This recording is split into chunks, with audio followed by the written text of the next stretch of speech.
નમસ્કાર, હું છું કલ્પેશ તાવિયા અને તમે જોઈ રહ્યા છો ખેડૂત કૃષિ મોલ યુટ્યુબ ચેનલ ઉપર ખેતીની વાતો.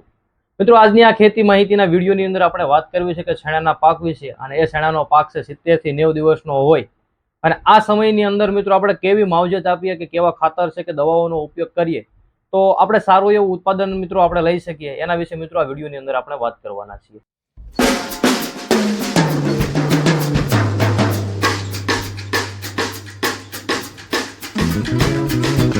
મિત્રો, આમ જોવા જઈએ તો શેણાનું વાવેતર છે ખૂબ મોટા પ્રમાણની અંદર થયેલું હતું અને એ શેણાનો પાક છે અત્યારે અલગ અલગ અવસ્થાઓની અંદર ઊભો છે. તો મિત્રો આપણે વાત કરવી છે પહેલા કે જે શેણાનો પાક છે 70 થી 90 દિવસનો શેણા હોય અને આ શેણાની અંદર અત્યારે 50% થી વધારે પોપટાનું બંધારણ પણ મિત્રો કમ્પ્લીટ થઈ ગયેલું છે. તો મિત્રો આ સમયે મિત્રો ખેડૂત મિત્રોએ હળવું પિયત આપવું જોઈએ.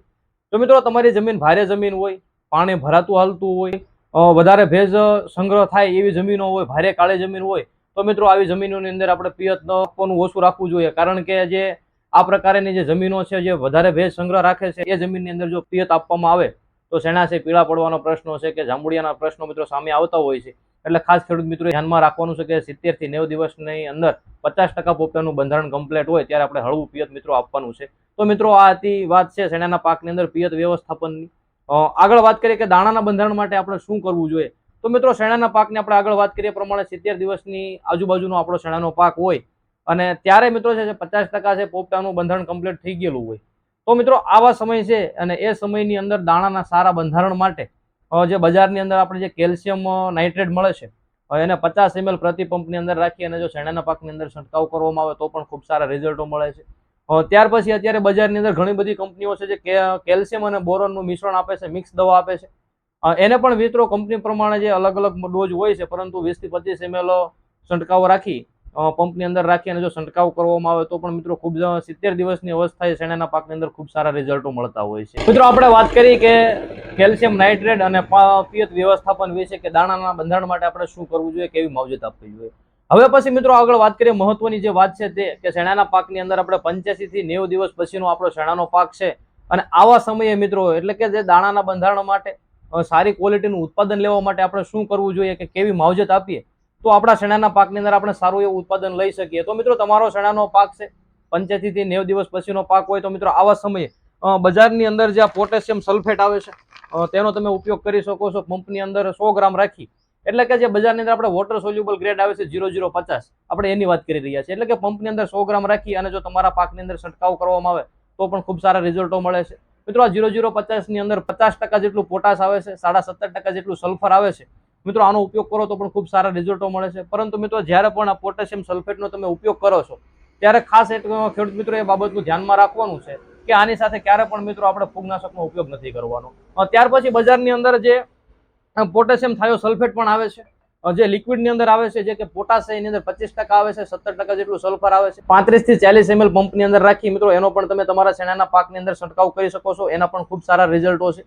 મિત્રો જે છે આપણે આગળ વાત કરીએ કે પોટેશિયમ સલ્ફેટ છે કે પોટેશિયમ થાયોસલ્ફેટ છે એને જો આપણા પાકની અંદર છંટકાવ કરવામાં આવે તો આપણને ફાયદો શું થાય એની જો આપણે વાત કરીએ તો મિત્રો જે છે દાણાનું બંધારણ છે એ આપણે સારું એવું ભરાય છે, દાણાની ક્વોલિટી સારી બને છે, વજન સારો એવો થાય છે.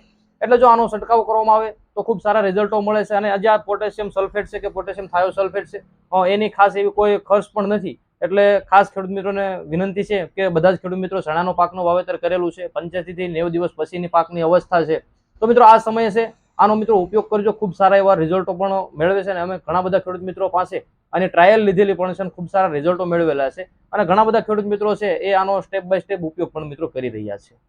મિત્રો શેણાના પાકની અંદર એક મહત્વની વાત કરીએ કે જે સુકારો નથી પરંતુ એક પ્રકારનો રોગ છે કે જેની અંદર આપણે શેણાનો પાક છે એ કિનારીથી દાજવા માંડે છે, પોપટાની અંદર દાગ પડે છે અને ખાસ કરીને જે રોગ છે તે શેણાના પાકની અંદર જે દાણા ભરાવાની અવસ્થા હોય ખાસ કરીને મિત્રો ત્યારે આ પ્રકારનો રોગ મિત્રો આપણે સામે આવતો હોય છે અને આને જ મિત્રો આપણે એસ્પોકાઇટા બ્લાઇટ નામના રોગથી આપણે ઓળખીએ છીએ. મિત્રો આ જે રોગ છે એ આપણા શેણાના પાકની અંદર આવે તો કેવા પ્રકારનું નુકસાન થાય એની વાત કરીએ તો મિત્રો આ રોગ શેણાના પાકની અંદર દેખાય એટલે ઘણા બધા પ્રકારનું ઘણું બધું મોટું નુકસાન થાય છે.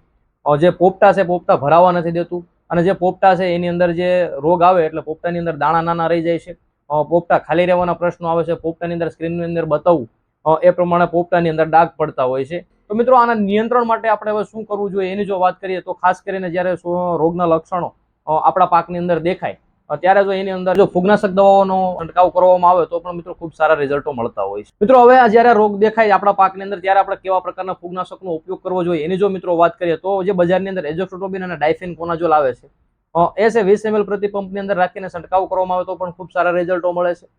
ત્યાર પછી એઝોસ્ટ્રોબિન અને ટેબુકોનાઝોલ બજારની અંદર મળે છે.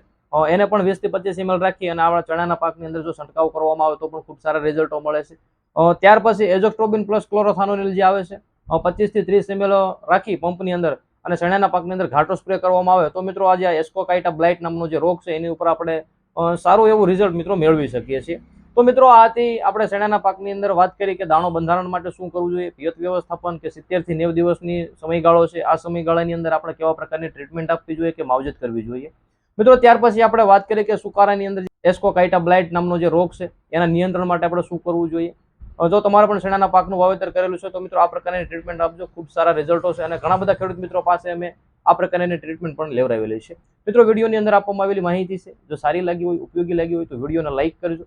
તમે હજુ સુધી અમારી યુટ્યુબ ચેનલ ખેડૂત કૃષિ મૂલ્ય મિત્રો સબસ્ક્રાઇબ નથી કરી તો અમારી યુટ્યુબ ચેનલ ખેડૂત કૃષિ મૂલ્ય મિત્રો સબસ્ક્રાઇબ કરી લેજો. ફરી એક વખત આવા જ એક ઉપયોગી વિડીયો સાથે મળીશું.